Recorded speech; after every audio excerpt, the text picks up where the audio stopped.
প্রিয় দর্শক, আপনাদের সবাইকে আমন্ত্রণ জানাচ্ছি বাংলা ভিশনের পর্দায়। দেশের ইতিহাস, ঐতিহ্য এবং আমাদের আশেপাশে ঘটে যাওয়া বিভিন্ন সামাজিক, সাংস্কৃতিক ও বিনোদন জগতের সর্বশেষ খবর নিয়ে বাংলা ভিশনের সাপ্তাহিক আয়োজন বিচিত্রা নিয়ে আমি নুধা সাম হাজির হয়ে গেলাম আপনাদের সামনে। চলুন দর্শক, তবে জেনে নেই বিচিত্রার আজকের পর্বে কি কি খবর রয়েছে আমাদের কাছে। দ্য সোল অফ জুট শিরোনামে পাটশিল্পের আন্তর্জাতিক মানের একটি বিশেষ প্রদর্শনী আয়োজন করা হয় আলিয়াস প্রসেসের লা গ্যালারিতে।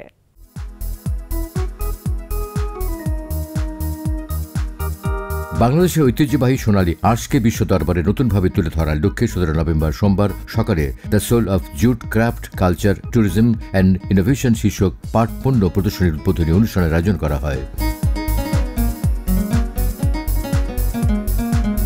বস্ত্র ও পাট মন্ত্রণালয়ের জুট ডাইভার্সিফিকেশন প্রমোশন সেন্টার জেটিপিসি পিএলসির উদ্যোগে আয়োজিত এই প্রদর্শনী ফিতা কেটে উদ্বোধন করেন পরিবেশ, বন এবং জলবায়ু পরিবর্তন মন্ত্রণালয়ের উপদেষ্টা সৈয়দা রিজওয়ানা হাসান এবং বাণিজ্য, বস্ত্র ও পাট এবং বেসামরিক বিমান পরিবহন ও পর্যটন মন্ত্রণালয়ের উপদেষ্টা শেখ বশিরউদ্দিন।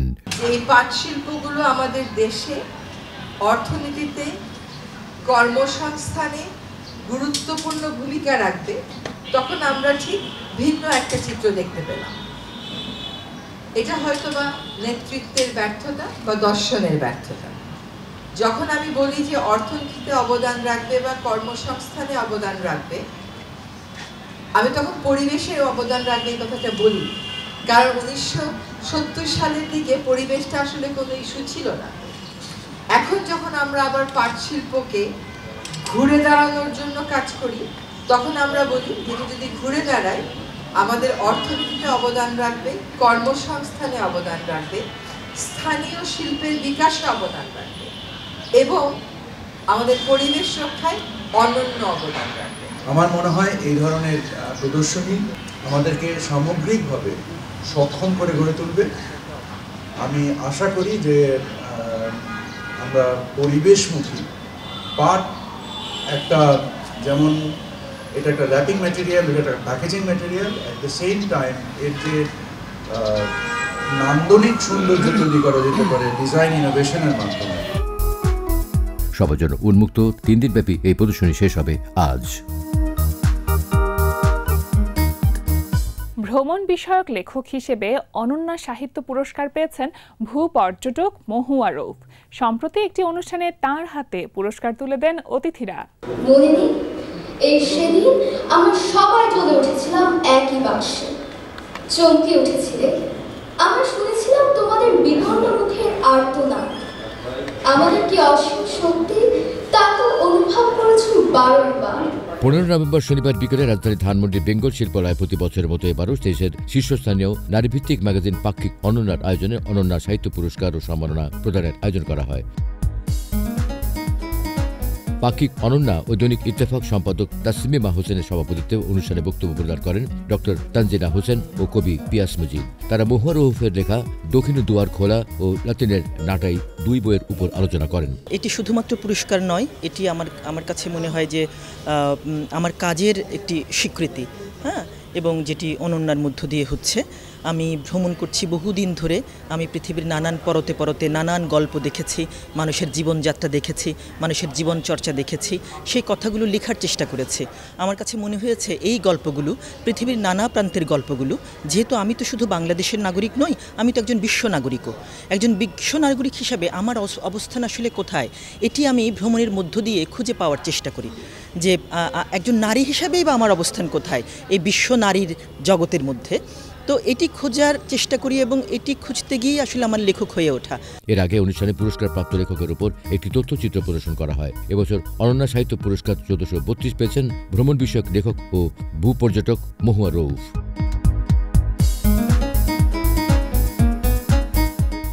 সম্প্রতি শিল্পকলায় মঞ্চস্থ হল ব্রিটিশ বিরোধী আন্দোলনের সৈনিক মাস্টারদা সূর্য সেনের বিচার কার্য ও হত্যাকাণ্ডের উপর নির্মিত নাটক trial of Surya Sen.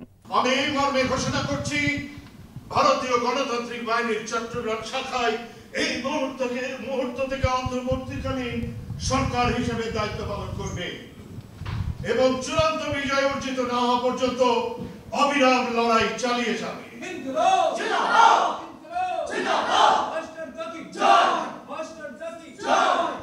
British শাসকদের প্রহসনের বিচার ও অন্যায় হত্যাকাণ্ডের নির্মম ঘটনা প্রবাহকে কেন্দ্র করে নির্মিত নাটক ট্রায়াল অব সূর্য সেন 17 নভেম্বর সোমবার সন্ধ্যায় বাংলাদেশ শিল্পকলা একাডেমির পরীক্ষণ থিয়েটার হলে মঞ্চস্থ করা হয়। চট্টগ্রাম শহর দখলের পর আমরা ইন্ডিয়ান রিপাবলিকান আর্মির পতাকা উত্তোলন করব। ইংরেজ জেলা ম্যাজিস্ট্রেট সহ সরকারি কর্মচারীদের গ্রেফতার করা হবে। চট্টগ্রাম শহরে প্রতিষ্ঠিত হবে প্রজাতান্ত্রিক সরকার। ইনকিলাব জিন্দাবাদ, ইনকিলাব জিন্দাবাদ। নাটকটি রচনা ও নির্দেশনায় ছিলেন নাট্যজন মাসুম আজিজ। তার মৃত্যুর পর নবনির্দেশনায় কাজটি করেছেন অভিনেতা ও নির্দেশক নাদের চৌধুরী। তোমরা আমাদের মারছো, কখনো গুলি করে, কখনো ফাঁসি দিয়ে। রাইট, আদালতের বিচারে যদি কোনো অপরাধী মৃত্যুদণ্ড হয় তবে তো তাকে মরতেই হবে, তাই তো? নাকি আপনার বিবেচনা কি বলে? হ্যাঁ ঠিক তাই। 38তম মঞ্চায়নের এই নাটকটিতে দেখা যায় নাটকের প্রতিটি দৃশ্যের মাধ্যমে বর্তমান প্রজন্মের মানুষের সামনে মাস্টারদা সূর্য সেনের সংগ্রামী জীবন ও কর্মযজ্ঞ তুলে ধরা হয়েছে। বিশেষ করে মাস্টারদাকে অন্যায়ভাবে ফাঁসি দেওয়ার বিষয়টিও দর্শকদের সামনে তথ্য দিয়ে অভিনয়ের মাধ্যমে তুলে ধরেন শিল্পীরা।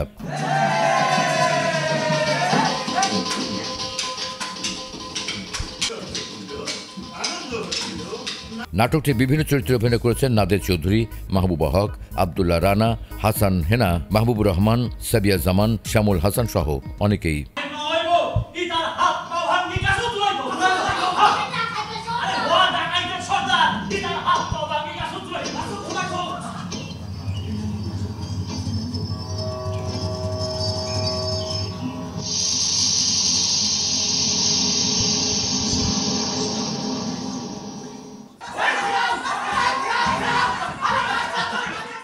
রাজধানীর শফিউদ্দিন শিল্পালয়ে চলছে শিল্পী আহমেদ নাজিরের ডিজিটাল মাধ্যমে সৃষ্ট শিল্পকর্ম নিয়ে প্রদর্শনী বায়োস্কোপ।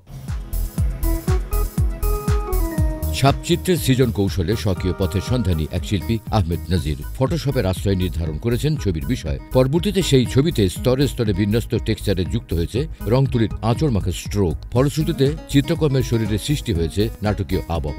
অধিকাংশ ছবির বিষয় হিসেবে উঠে এসেছে বায়োস্কোপ। সেই বায়োস্কোপের ভিতর মেলে ধরেছেন ফিলিস্তিনের গাজায় সংঘটিত গণহত্যার নির্মমতা থেকে বিশ্বব্যাপী চলমান আধিপত্যবাদের সংঘাত লড়াইকে। বায়োস্কোপের ভেতর থেকে সহিংসতার ইতিহাস উন্মোচন করেছেন শিল্পী আহমেদ নাজির। মূল কনসেপ্টটা হচ্ছে দেখলে আমরা যে বলি যে 200 বছর আগে উপনিবেশিক শাসন ছিল, তো আসলে উপনিবেশিক শাসনটা ও সময়ও ছিল, ওটা কিন্তু এখনও আছে। উপনিবেশিক শাসনটা সময়ের পরিবর্তে ধরন পাল্টেছে, কিন্তু আরও ভয়াবহ আকারে হয়েছে। তখন এই উপনিবেশিক শাসনের বর্তমান যে চিত্রটা, এই সিচুয়েশনটা দেখানোর জন্যই আসলে আমার এই এক্সিবিশনটা এবং এইখানে আমার এই কাজগুলো। ব্যাখ্যার জায়গায় আমি শুধু গাজাটা ঘিরে গেছি, ফিলিস্তিনের গাজাকে। গাজায় যে নৃশংসতাটা হচ্ছে মানে এটা অকল্পনীয়, এটা কল্পনা করা যায় না। আর হচ্ছে বায়োস্কোপ দেওয়ার কারণ হচ্ছে যে আমরা ছোটোবেলায় বায়োস্কোপ দেখতাম, তো বায়োস্কোপে কিন্তু নানান কাহিনী হতো, রাজা বাদশার কাহিনী, তারপর ওই সময় তলোয়ার যুদ্ধের কাহিনী, তারপরে নানা রকম গল্প কাহিনী হতো, রূপবান বিবির কাহিনী, অনেক কিছু আমরা তো উৎসুক নিয়ে দেখতাম। এখানে আমি বায়োস্কোপের মাধ্যমেই কিন্তু সব দেখাচ্ছি। ইমেজটা আমার ওখানে আছে, বায়োস্কোপ দিয়ে আমরা দেখছি, দেখে ওই ইমেজটাকে আমি আস্তে করে বাইরে বের করে দিয়েছি, অ্যাকচুয়ালি অবস্থা রাখি। সেখানে একটা শিশু থেকে শুরু করে একটা বৃদ্ধ পর্যন্ত মাঝবয়স থেকে প্রত্যেকের সিচুয়েশনটা কি, সেই অবস্থাটা এখানে দেখানো। বায়োস্কোপ শিরোনামে শিল্পীর 13তম একক এই প্রদর্শনী হেমন্ত বিকেলে প্রধান অতিথি হিসেবে উদ্বোধন করেন বরেণ্য চিত্রশিল্পী অধ্যাপক রফিকুন নবী।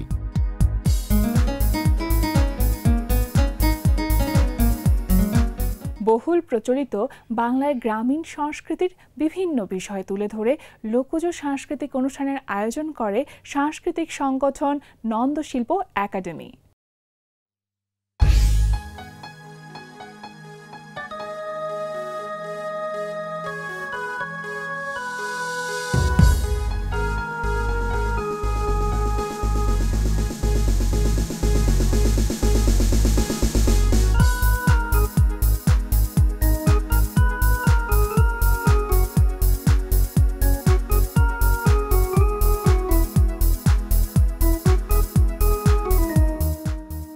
নভেম্বর শনিবার সন্ধ্যায় বাংলাদেশ শিশু একাডেমি মিলনায়তনে অনুষ্ঠিত হল নন্দ শিল্প একাডেমি আয়োজিত একটি লোকজ সাংস্কৃতিক উৎসব।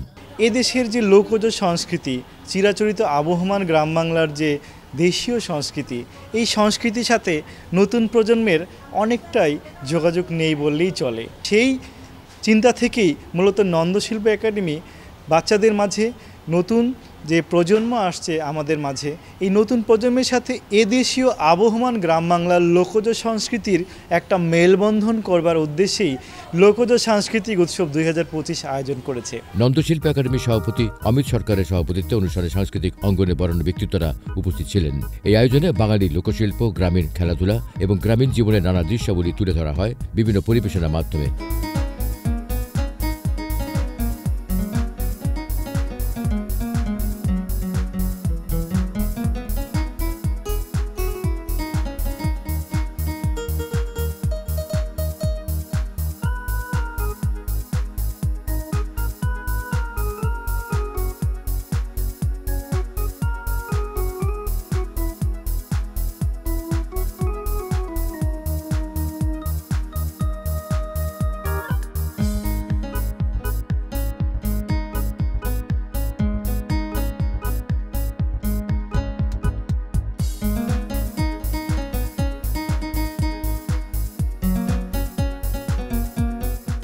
এতে দলীয় নৃত্য, আবৃত্তি ও নাটিকা পরিবেশন করেন নন্দশিল্প একাডেমির শিল্পী সহ বিভিন্ন সাংস্কৃতিক সংগঠনের শিল্পীরা।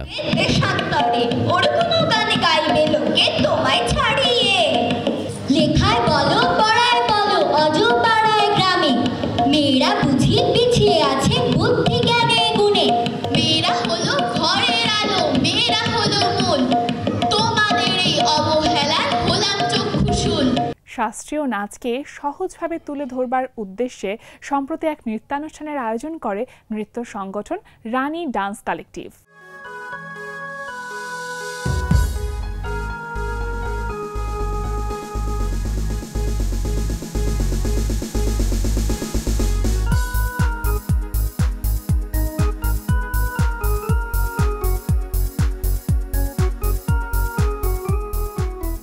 নতুন প্রজন্মের কাছে শাস্ত্রীয় নাচকে সহজভাবে তুলে ধরার লক্ষ্যে 15 নভেম্বর শনিবার সন্ধ্যায় রাজধানীর ক্লাব নাটোডমিয়ান্স বাংলাদেশ লিমিটেডের মিলনায়তনে আরও দাও প্রাণ শিরোনামে এক নৃত্যানুষ্ঠানের আয়োজন করা হয়। রানী ডান্স কালেকটিভের প্রযোজনায় অনুষ্ঠানে নিজের পরিচালনা ও কোরিওগ্রাফিতে নৃত্য পরিবেশন করেন নৃত্যশিল্পী অন্বেষা বিশ্বাস ও তার সহশিল্পীরা।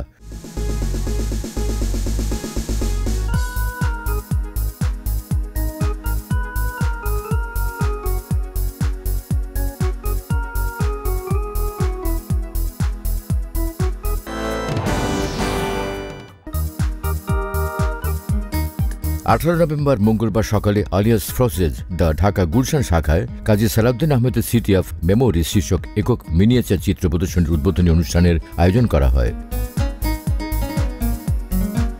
অনুষ্ঠানের প্রধান অতিথি হিসেবে প্রদর্শনীর উদ্বোধন করেন বাংলাদেশে নিযুক্ত ফ্রান্সের রাষ্ট্রদূত জ্যাঁ মার্ক সেরে শার্লে। এ সময় উপস্থিত ছিলেন বাংলাদেশের চিলির কনসাল আসিফ এ চৌধুরী এবং শিল্পী ও সমালোচক মোস্তফা জামান এবং শিল্পী কাজী সালাউদ্দিন আহমেদ।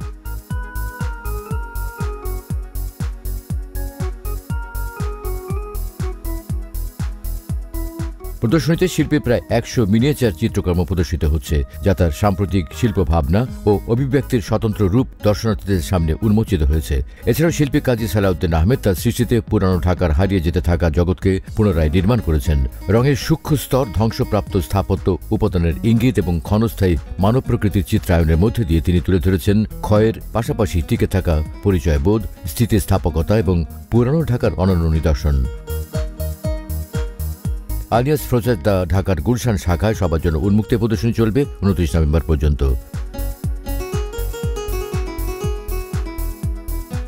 4 দশক পূর্তি উপলক্ষে 3 দিন ব্যাপী নাটক প্রদর্শনী, আলোচনা ও সাংস্কৃতিক অনুষ্ঠানের আয়োজন করে নাট্য সংগঠন বাংলাদেশ থিয়েটার।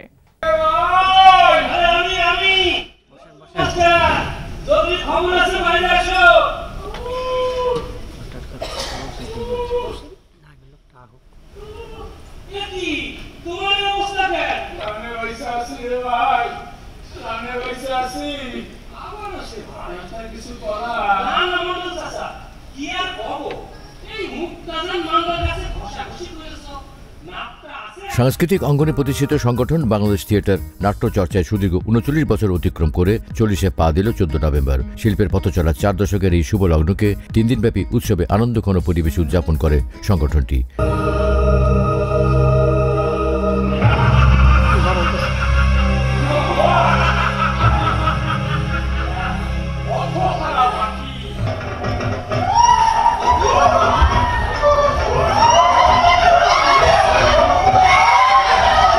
সম্প্রতি বাংলাদেশ শিল্পকলা একাডেমি জাতীয় নাট্যশালার মূল মিলনায়তনে বাংলাদেশ থিয়েটারের 3 দিনব্যাপী উৎসবে ছিল আলোচনা, সাংস্কৃতিক অনুষ্ঠান ও নাটক প্রদর্শনী। শেষের দিন মঞ্চস্থ হয় নাটক বুড়ো ভূতের গপ্প। প্রিয় দর্শক, আপনাদের সকলের জন্য অনেক অনেক ভালোবাসা আর শুভকামনা জানিয়ে শেষ করছি বাংলা ভিশনের সাপ্তাহিক আয়োজন বিচিত্রা। ইতিহাস, ঐতিহ্য এবং বিনোদন জগতের সর্বশেষ খবর নিয়ে আগামী সপ্তাহে আবারও হাজির হয়ে যাব বাংলা ভিশনের পর্দায় ঠিক একই সময়। সে পর্যন্ত আমাদের সাথেই থাকুন, ভালো থাকুন, সুস্থ থাকুন। আল্লাহ হাফেজ।